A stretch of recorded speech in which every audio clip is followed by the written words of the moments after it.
Hello, lovely soul. Ayan, welcome back po. Kumusta kayo?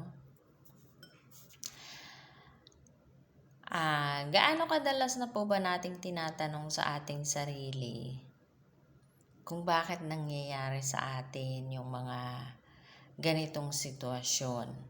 Kung bakit kailangang masaktan ng sobra? Bakit kailangang sobrang hirap na mga sitwasyon na ating pinagdadaanan? Pero napansin nyo na po ba, lovely soul, kung gaano tayo lumago, umunlad at nag-evolve pagkatapos ng sitwasyon na iyon na pinagdaanan natin? Na kahit na nga yung napahamak na tayo, yung nahirapan tayong makaalis sa sitwasyon na iyon. Pero instead po na tanungin natin ang ating sarili is bakit hindi natin subukan na alamin kung ano ang itinuturo nito sa atin. Sa halip na magtaka po tayo kung bakit sa atin nangyayari ito, tanungin po natin kung paano ba ito makapagpapabago sa atin. Kung paano ba nito magiging mas mahusay ang ating buhay. Dahil baka sa mga sitwasyong ganito ay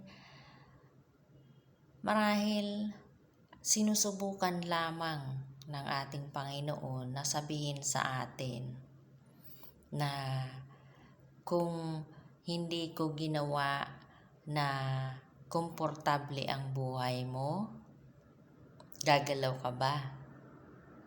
Kasi karamihan po sa atin kapag komportable yung buhay natin, kapag okay na tayo, is hindi na tayo gumagalaw. Di ba po? Alam ko pong sinabi ko na ito dati na